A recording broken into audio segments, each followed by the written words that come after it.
अध्याय 3 व 4 संध्या की तपस्या, उनके द्वारा भगवान शिव की स्तुति तथा उनसे संतुष्ट हुए भगवान शिव का उन्हें अभिष्ट वर दे मेधातिथि के यज्ञ में भेजना।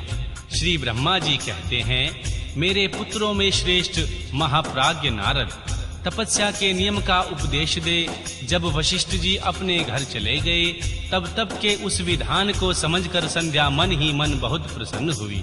फिर तो वह सानंद मन से तपस्विनी के योग्य वेश बनाकर ब्रह्मलोहित सरोवर के तट पर ही तपस्या करने लगी।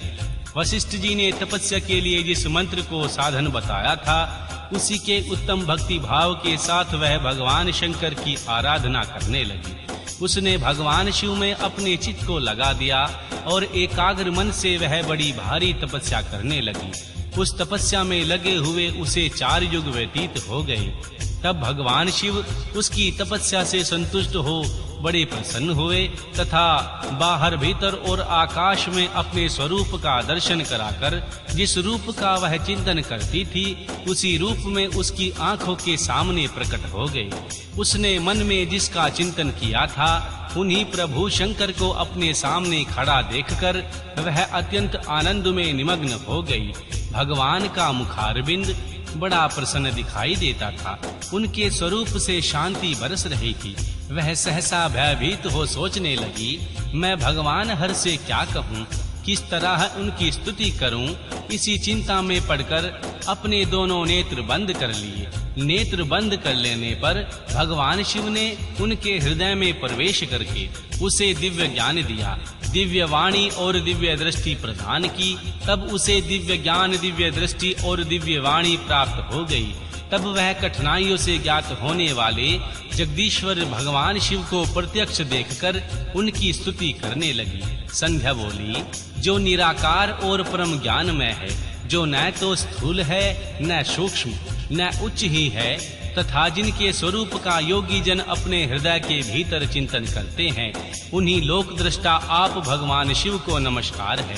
जिन्हें सर्व कहते हैं, जो शांत स्वरूप निर्मल निर्विकार और ज्ञानमय है, जो अपने ही प्रकाश से स्थित हो प्रकाशित होते हैं, जिसमें विकार का अत्यंत अभाव है, जो आकाश मार्ग की भांति निर्गुण निराकार बताए गए हैं, तथा जिनका रूप अज्ञान अंधकार मार्ग से सर्वथा परे है, उन नित्यमय प्रसन्न भगवान शिव को मैं प्रणाम करती हूँ। जिनका रूप एक अद्वितीय शुद्ध बिना माया के प्रकाशमान सच्चिदानंदमय सहज निर्विकार नित्यानंदमय सत्य ऐश्वर्यों से युक्त प्रसन्न तथा माँ लक्ष्मी को देने वाला है, उन आप भगवान शिव को नमस्कार है। जिनके स्वरूप की ज्ञान रूप से ही उद्भावना की जा सकती है, जो इस अर्थ जगत के सर्वथा भिन्न है एवं तत्व प्रधान ध्यान के योग्य आत्म स्वरूप सारभूत, सबको पार लगाने वाला तथा पवित्र वस्तुओं में भी परम पवित्र है, उन आप महेश्वर को मेरा नमस्कार है।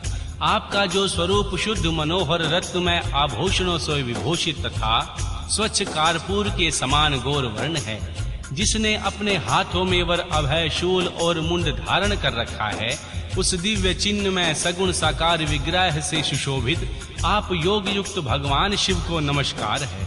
आकाश पृथ्वी दिशाएं जल तेज काल ये जिनके रूप हैं, उन आप परमेश्वर को नमस्कार है। प्रधान प्रकृति और पुरुष जिनके शरीर रूप से प्रकट हुए हैं, अर्थात वे दोनों जिनके शरीर हैं, इसीलिए जिनका यथार्थ रूप अव्यक्त बुद्धि से परे है, ना उन भगवान शंकर को बारंबार प्रणाम है।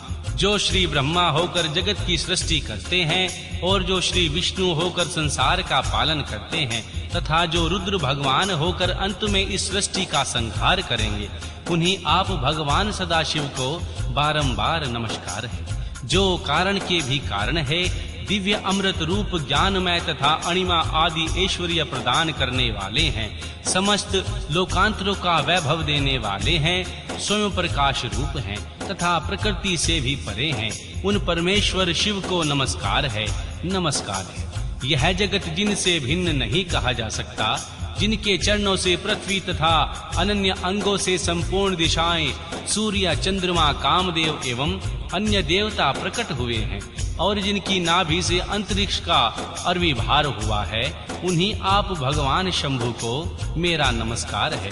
प्रभो, आप ही सबसे उत्कृष्ट परमात्मा हैं, आप ही नाना प्रकार की विद्याएं हैं, आप ही संहार करता और आप ही सद्ब्रह्मा तथा आप ही पार ब्रह्म हैं।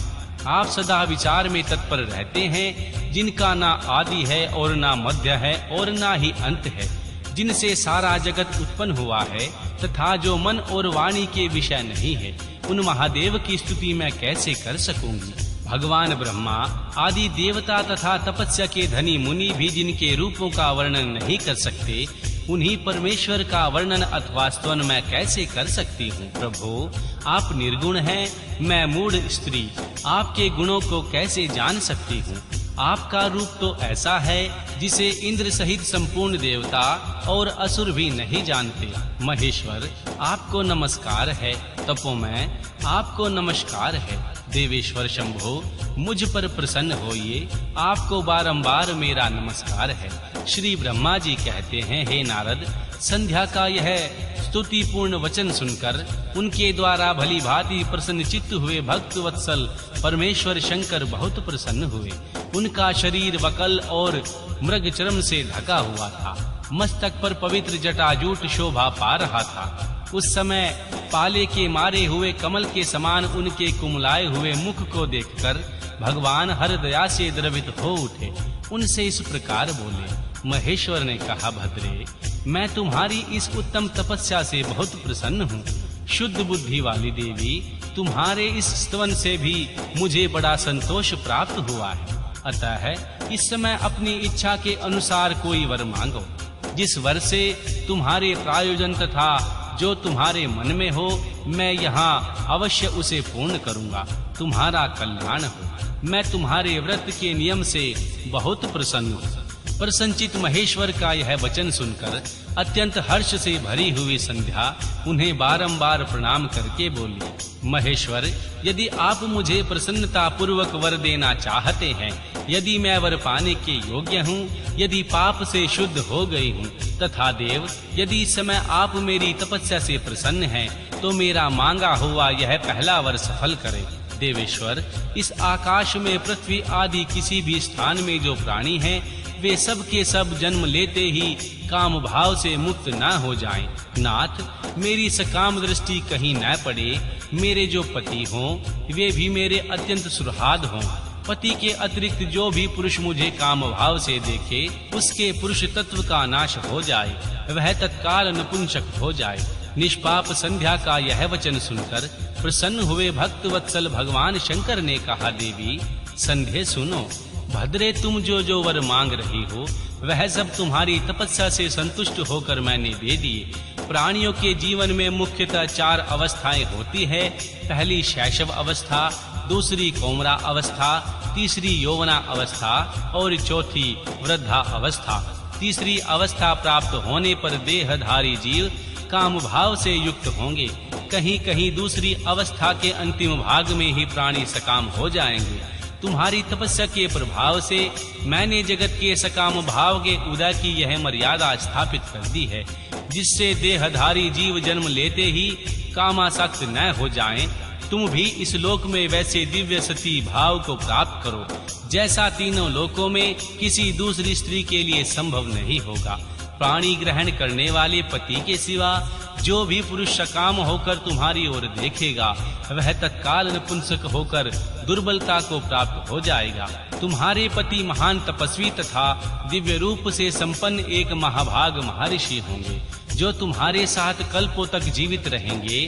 तुमने मुझसे जो वर मांगे थे, वे सब मैंने पूर्ण कर दिए। अब मैं तुमसे दूसरी बात कहूँगा, जो पूर्व जन्म से संबंध रखती है। तुमने पहले से ही यह प्रतिज्ञा कर रखी है, मैं अग्नि में अपने शरीर को त्याग दूंगी। उस प्रतिज्ञा को सफल करने के लिए मैं तुम्हें एक उपाय बताता हूँ, उसे निसंदेह करो। मुनीश्वर मेघातिथि का एक यज्ञ चल रहा है, जो 12 वर्षों तक चालू रहेगा। उसमें अग्नि पूर्णतः प्रज्वलित है। तुम बिना विलंब किए उसी अग्नि में अपने शरीर का उत्सर्ग कर दो। इसी पर्वत की उपत्यका में चंद्रभागा नदी के तट पर तपसा आश्रम में मुनीश्वर मेघातिथि महायज्ञ का अनुष्ठान करते हैं। तुम स्वच्छता पूर्वक वहां जाओ, मुनि तुम्हें वहां देख नहीं सकेंगे। मेरी कृपा से तुम मुनि की अग्नि में प्रविष्ट हुई पुत्री होगी।